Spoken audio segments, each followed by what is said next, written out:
Why is it so hard to actually say what I feel? Just keep it together. Don't be too much. Somewhere along the way, you learned to hold it in, to soften your truth, to shape your voice, to be easier to love. But your body knows, your voice knows, and there's a place inside you where nothing is forced, where everything real gets to exist. This is that place. Welcome to G-Spot.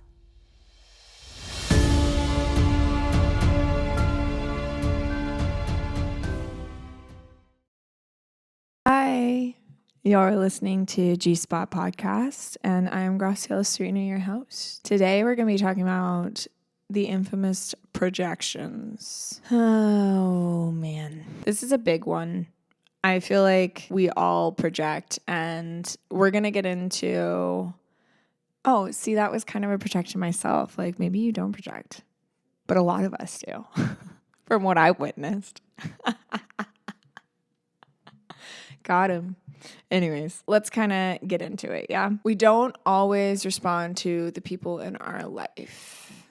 Sometimes we respond to old wounds, old patterns, old memories, old fears and experiences that have been projected onto them. In episode 7, I talked about my relationship with my partner now, and I talked about how I couldn't see him and how I saw my dad and my ex, right? I suddenly realized something really profound, that I was seeing every person that had hurt me before and not him. Sometimes we're not reacting to the person in front of us.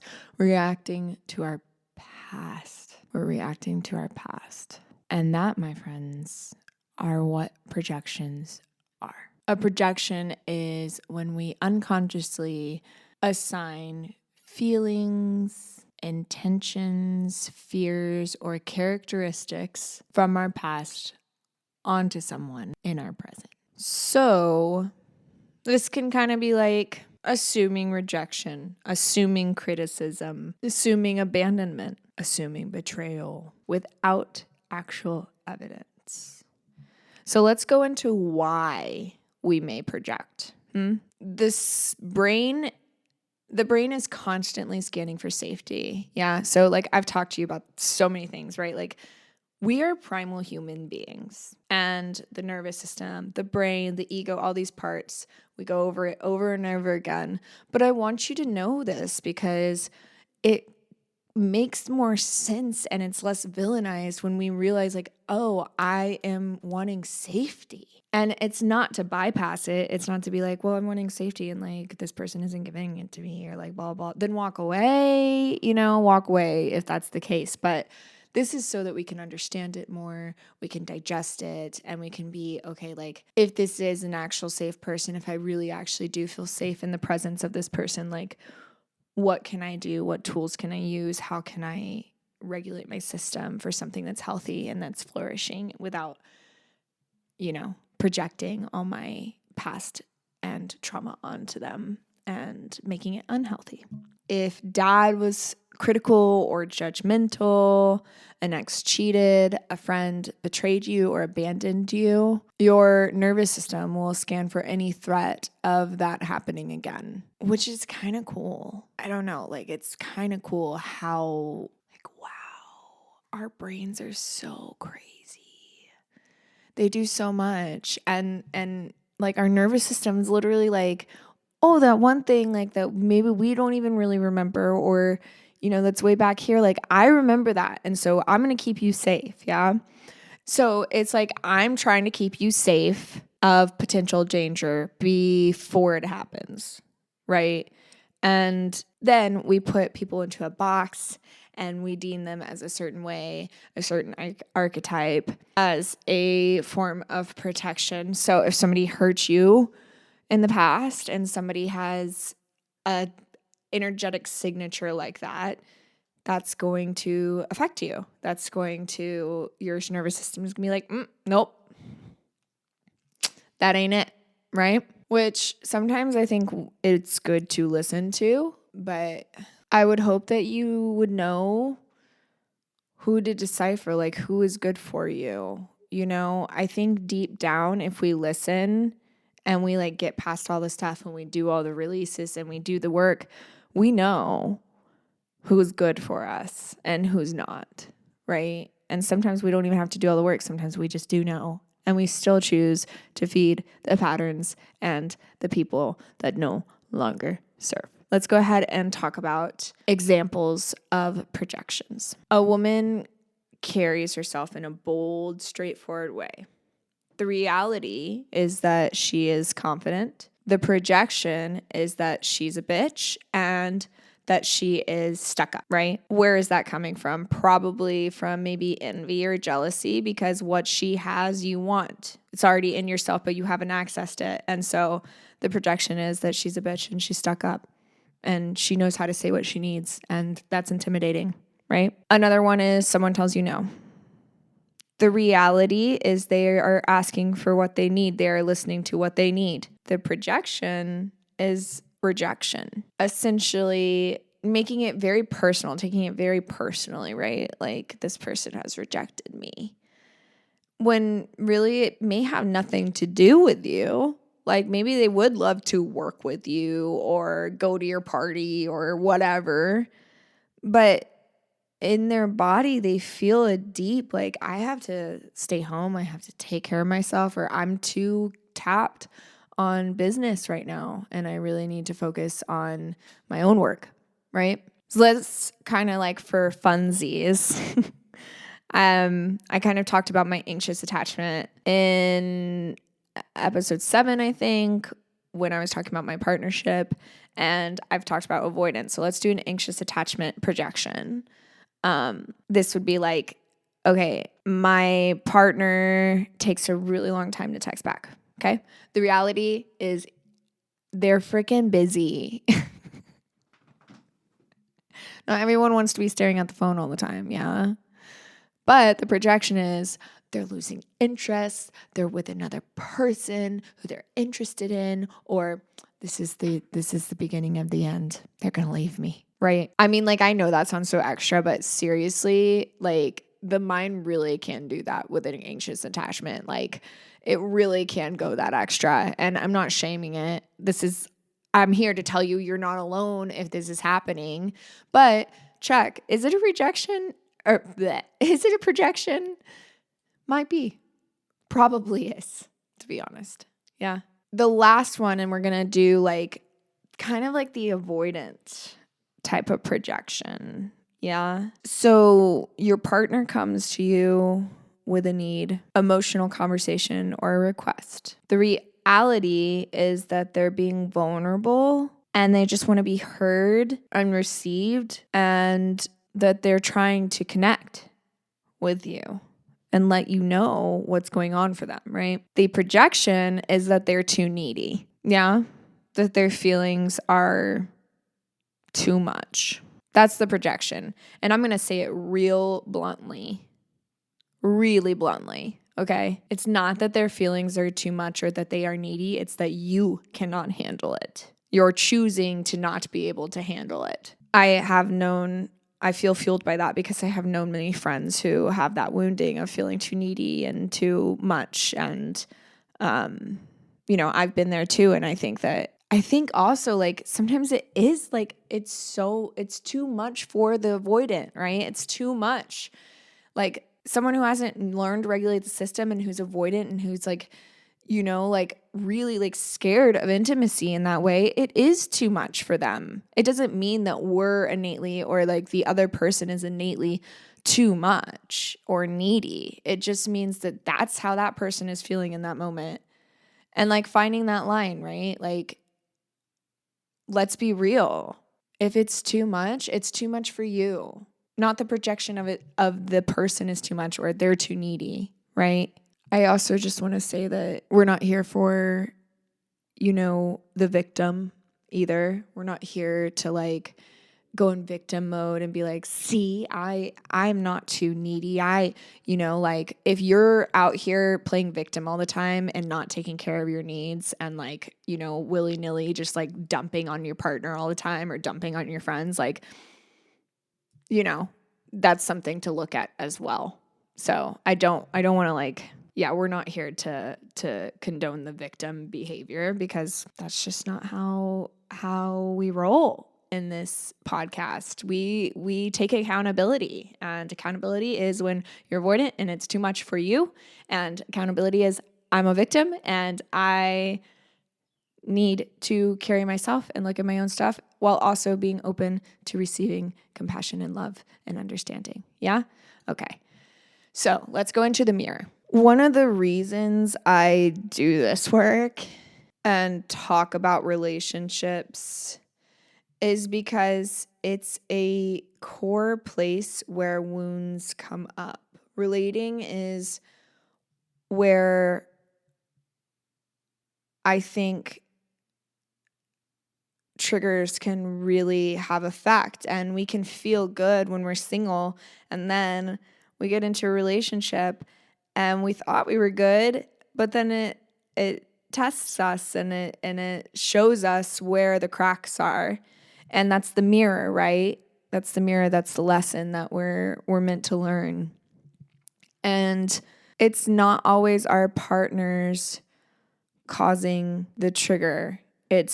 Sometimes it's the partner activating that trigger. And I think it's really important to know the difference, because this is how we go into toxic cycles, is when we point the fingers and don't look at ourselves or take accountability. So I'm passionate about this because I want people to know that there is a way out of the toxic cycles. There is a way out of patterns to healthy, compassionate, beautiful love.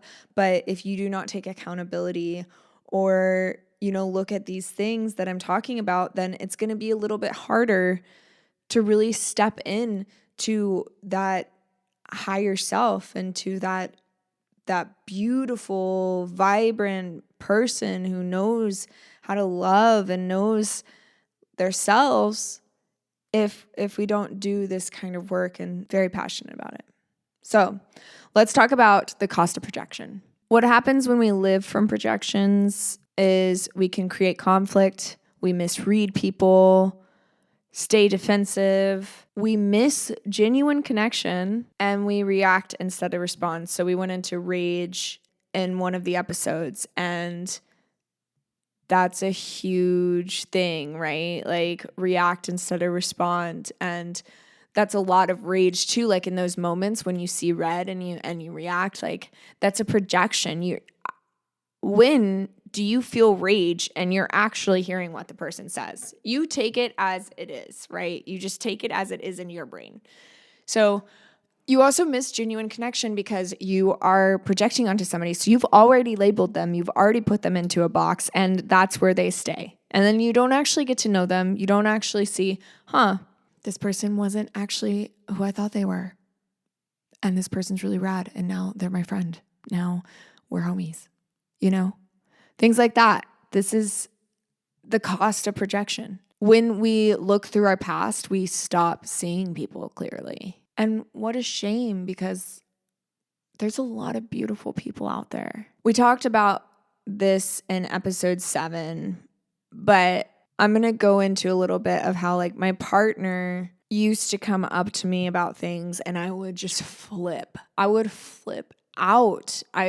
Thinking back on it, I'm like, oh my goodness. And I have so much compassion for that girl. I truly do. She was fighting, But when like little things, when he would say that, he feels like this week he was doing all the things around the house, right? I would take that so personally.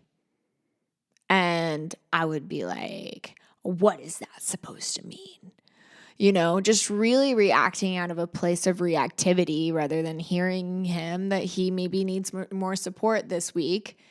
Whatever it may be, he's, like working extra hard, or he's tired, or, as a team, it's important for the other person to feel safe and vice versa, to be able to come and say these things, right? So he would talk about things that would come up for him, and I would instantly go red and just start freaking I was not there. I instantly did not know how to regulate, and I did not know how to listen to him. And if I take a step back, some of the things he says were deeply triggering for me, and hard things for a relationship to work through. And his avoidance was really pushing on my fear of abandonment. And we really had to do such deep work to get out of that cycle. And like, I will say that like I have done deep work to get to where I am. And also my partner has done deep work in the avoidance realms of really looking at it and recognizing it and being like, actually, wow, that is me. And I don't choose that. I choose you. Yeah. So I also want to say, like, this weekend, or I guess by now it would be like 2 weekends ago, because I'm recording this early, but this last, or 2 week, whatever. Okay. It was a weekend when I went to the festival. I think that was in episode 8. But he was saying how he was feeling like he was carrying everything through the festival. And I'm like, when I'm in those festival vibes, I'm really like, I'm very I'm like all over the place. I'm talking to people. I'm doing like, so there was like I wasn't aware as much, still there was like a lack of awareness. And instead of getting angry and being like, well, what the fuck does that mean? Like, I've been carrying this, and I've been doing like, I've been taking care of Juno, which is our little baby dog child. And, instead of getting upset and taking it personally, I was just like, oh yeah, like what can I do to support you? Get out of your own way. It's not always about you. Like, just listen to your partner, be a teammate. The projection would have been, oh, you're coming after me. You're coming after me and you're saying it's all my fault and blah, blah, blah, blah, blah. Yeah. So let's talk about how to spot a projection. Ask yourself, what does this remind me of? How old am I? / how old do I feel right now? Am I reacting to this moment or something larger than this moment? Does my reaction match what actually is happening? So if we ask these questions, we can kind of get to a core of like what this might remind us of or what we're feeling. And the reason why we ask like, how old am I in this moment is because we're trying to track where in our past have we felt this and where does it feel like a threat. And so sometimes doing that and asking like how old we feel right now is a good way of being like, oh, like this is my little girl being like sad about that one time that my friend was like mean to me. And so now I'm projecting onto this other girl that she's a mean girl because she has the same energetic thing or whatever it is, or projecting onto all women, in the sisterhood and vice versa in the brotherhood. The moment that we recognize projection is the moment that we create choice. So let's get curious. It's important to get curious about all of it. Get curious about your partner when they're saying something that's maybe a little activating. Get curious about your feelings, where it's coming from, all of the things that lead you to this point of reaction or wanting to react out of a place of hurt, pain, trigger. Healing isn't about seeing people perfectly. It's about becoming aware of the lens that we're looking through.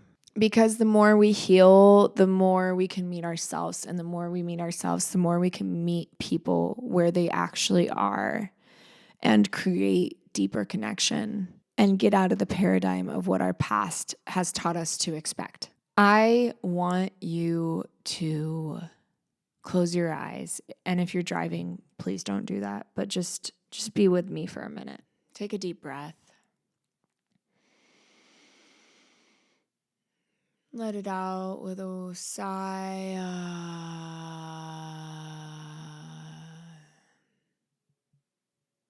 I want you to feel freedom. I want you to have the deepest connections that you possibly can. I want you to thrive. I want you to feel alive. And I want your nervous system to feel safe. I want you to feel safe. And I want a world where you don't isolate yourselves through wounding, where you're wild and free and courageous, and you give yourself permission. And I am here to tell you that is so accessible and it is so possible. So thank you for listening, and I will see you next episode. And remember to keep giving yourself permission to be you and not act from a place of survival or wounds. Bye. Thank you for listening to G Spot, where your truth turns you on. This isn't just something you listen to, it's something you live. So take what landed here and bring it into your next conversation, your next boundary, your next moment of truth. If you're walking this path and want to go deeper,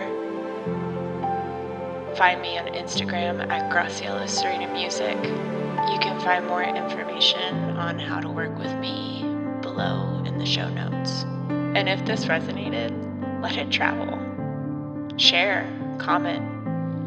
I would love to hear from you. But most of all, remember, your truth isn't too much. Your voice isn't the problem. Stay there, in that place where it's real. I'll see you next time.